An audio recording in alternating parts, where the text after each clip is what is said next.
Olá, muito boa tarde, seja bem-vindo a mais uma Fast Talk do Jornal Económico. Connosco hoje temos Manuel Mota, líder da área de Climate Change and Sustainability Services da UI Portugal.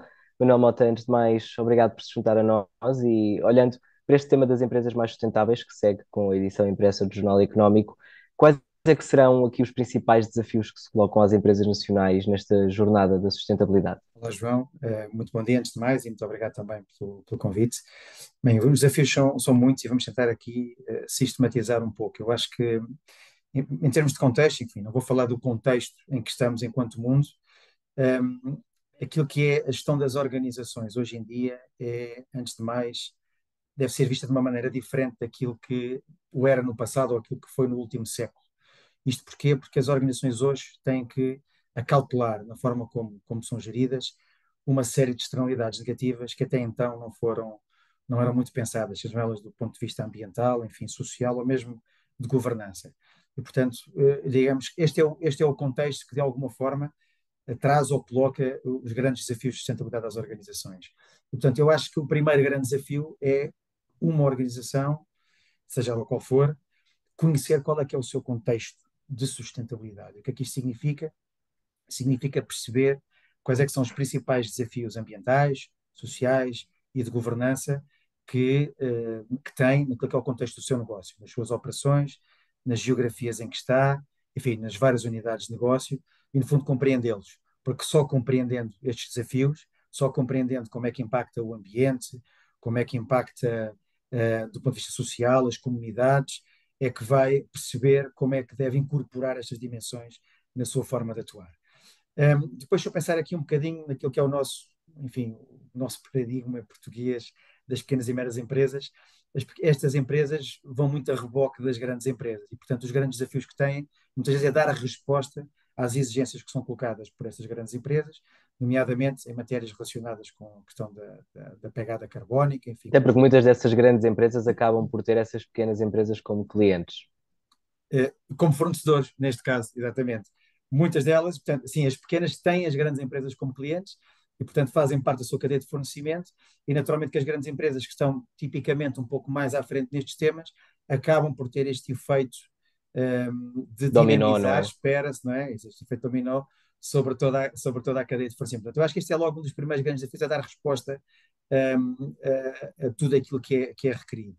E, no fundo, o que está na base deste desafio é que depois as pequenas empresas, as pequenas e médias empresas, não têm muita da informação que precisam para dar resposta a tudo aquilo que lhes é exigido e, portanto, ou não a têm ou está muito dispersa pela organização. E, portanto, isto vai mexer muito com processos, com controlos, com competências que são necessárias e, portanto, isto são desafios claramente das nossas pequenas e médias empresas. As grandes empresas também em Portugal vão tê-lo e se virmos as grandes empresas que vão ser agora abrangidas pela nova diretiva, pela CSRD e pela taxonomia, eu diria que esta exigência, este desafio é exponenciado. Depois há um tema que é sempre muito importante também, particularmente para este setor ou para esta dimensão empresarial, que é a questão do financiamento. E, portanto, o financiamento é certamente um desafio grande, enfim, eu acho que independentemente da existência Certo? de alguns apoios, enfim, públicos, seja o PRR, seja Innovation Fund, Portugal Já lá 2030, iríamos aos fundos mas eu, enfim, comunitários. mas eu acho que é claramente um dos desafios. Eu acho que, independentemente dos fundos que existem, claramente a própria banca nossa nacional também tem aqui mecanismos de cofinanciamento, mas eu acho que, independentemente de tudo, deve haver aqui uma lógica de parceria entre aquilo que são as grandes empresas, trazer as pequenas empresas para estes desafios e não colocá-las naturalmente à margem, só com a necessidade de cumprir ou não com alguns desses critérios que são exigidos. E depois, por fim, eu acho que um dos grandes desafios passa também pelo tema da governança, não é? Porque não é possível garantir a monitorização de todos estes aspectos de uma forma continuada se não houver uma governança ao nível das empresas, pequenas, médias, grandes, que garanta que tudo flui e funciona de forma continuada. Também importa não esquecer aqui o contexto também legislativo, nacional e comunitário, e também o cenário macroeconómico que enfrentamos daqui para a frente. A sustentabilidade, como sabemos, implica fortes investimentos por parte das empresas e, como dizia há pouco e bem, a grande maioria do tecido empresarial português é composto por PMEs, portanto, a capacidade de realizar esse investimento é desde logo um desafio. Com estas metas comunitárias que temos pela frente, são elas muito ambiciosas. E com as matérias-primas cada vez mais caras, como é que as empresas devem agir neste próximo ano? Bom, João, eu acho que para se agir num contexto deste tem que se agir com foco, com muito foco. E, portanto, se por um lado estas pequenas e médias empresas e outras um pouco maiores têm este desafio de dar resposta a tudo aquilo que lhes é pedido, é importante que compreendam o tal contexto que eu dizia de sustentabilidade. Portanto, é importante que hajam não apenas a reboque daquilo que lhes vai sendo pedido, mas que hajam de uma forma estruturada. E independente de falarmos de mais pequenas empresas, não quer dizer que todas elas têm uma estratégia. Não é? Qualquer dono de negócio que criou um dado negócio numa dada altura pensou num produto, num serviço, num cliente, no mercado, numa localização, enfim, seja o que for. E, portanto, essas estratégias devem de facto ser repensadas e devem de facto trazer foco para aquilo que é o seu negócio, porque muitas vezes o custo de não agir é muito maior do que qualquer custo associado a incorporar estas dimensões ambientais, sociais e de governança naquilo que são as suas estratégias corporativas. Portanto, eu diria que, particularmente, a resposta seria com foco e com não dispersão e não ir simplesmente atrás daquilo que lhes é pedido. Portanto, também com alguma prudência, ou seja, é possível que estas empresas consigam investir e apostar na sustentabilidade, até porque, por diretiva, têm que o fazer sem prejudicar a sua saúde financeira.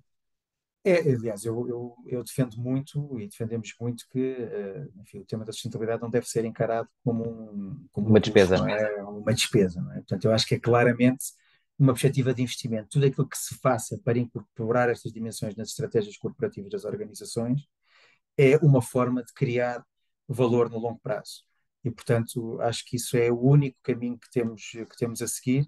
E, portanto, eu acho que mais do que criar este valor a longo prazo, vão apenas não proteger aquilo que é já o seu valor atual, mas vão também criar novas fontes de valor. Portanto, eu acho que esse é o único caminho a seguir.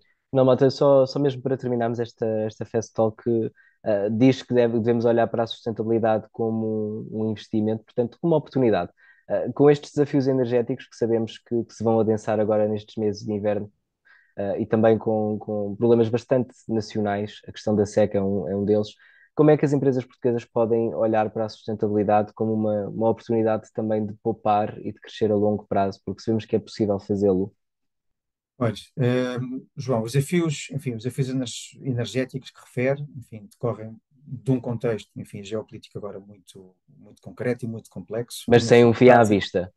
é, pois, o fim à vista está difícil de ver, mas é o que eu acho que independentemente destes desafios, que trazem à superfície aquilo que é uma dependência energética e particularmente assente naquilo que são combustíveis fósseis. Se pensarmos na seca, é naturalmente, infelizmente, e quando pensamos numa seca naturalmente extrema, é claramente um dos exemplos de eventos extremos que decorrem do fenómeno das alterações climáticas, do fenómeno do aumento da temperatura global do nosso planeta e, no fundo, que está relacionado como sabe, com o aumento dos gases com efeito de estufa que estamos de facto aqui a combater. E, portanto, incorporar a sustentabilidade no dia a dia das organizações, entre outros aspectos, passa também por trabalhar naquilo que é o mix energético atual, e naturalmente com maior ênfase para aquilo que são as energias renováveis, onde existem também cada vez mais soluções de, por exemplo, de produção descentralizada e que acreditamos que potenciam uma maior independência energética. E, portanto, este caminho da descarbonização é também tão falado, e quando tocamos aqui no tema da seca, das alterações climáticas, porque naturalmente é uma emergência climática que temos hoje. E, portanto, estes temas só podem ser vistos numa perspectiva de longo prazo, e essa é que é uma das grandes dificuldades, porque quer os governos, quer as administrações têm mandatos de muito curto prazo e muitas vezes com objetivos também alinhados com esse mesmo prazo e, portanto, impossibilita que muitas vezes as organizações tomem medidas, e os governos também, a pensar de uma forma estruturada e de uma forma de longo prazo. E, portanto, na realidade, e se calhar aqui para fechar aqui o raciocínio, são muitos os drivers que potenciam a criação de valor nas organizações. E, portanto, são várias as dimensões que devem ser trabalhadas. E a Claro. dimensão financeira não deve ser vista, eu tenho dito isto, enfim, com alguma frequência, não deve ser vista muitas vezes como o fim, logo à partida de tudo, porque se trabalharmos de facto as dimensões, como por exemplo a consumidora, a questão da satisfação, de uma lealdade à marca, ou as dimensões das pessoas, e pensarmos naquilo que é a capacidade de Uhum. atrair, de reter talento, de desenvolver pessoas, de trabalhar o seu well-being, a segurança também e a saúde destas pessoas. E se pensarmos na sociedade, naquilo que são os impactos ambientais, sociais e económicos que uma dada organização tem e deve ter e deve pensar e incorporar na forma como atua na sociedade, desde logo até pela criação de emprego que tem, etc. Naturalmente que aquilo que é o valor financeiro dessa organização vai ser exponenciado. com vendas, com margem, com otimização de custos, com melhores cash flows. E, portanto, o resultado financeiro, a dimensão financeira, é criada quando se trabalha e incorporam estas dimensões ambientais, sociais e de governança, ou de boas práticas e de ética, naquilo que são as atividades das organizações. Manuel Mota, muito obrigado por ter aceitado conversar connosco nesta Fast Talk. Obrigado, João. Bom dia. Obrigado também a si que esteve desse lado a acompanhar. Já sabe que pode ver e rever esta e outras conversas sempre que quiser na JETV, em jornaleconómico.pt. Fique bem.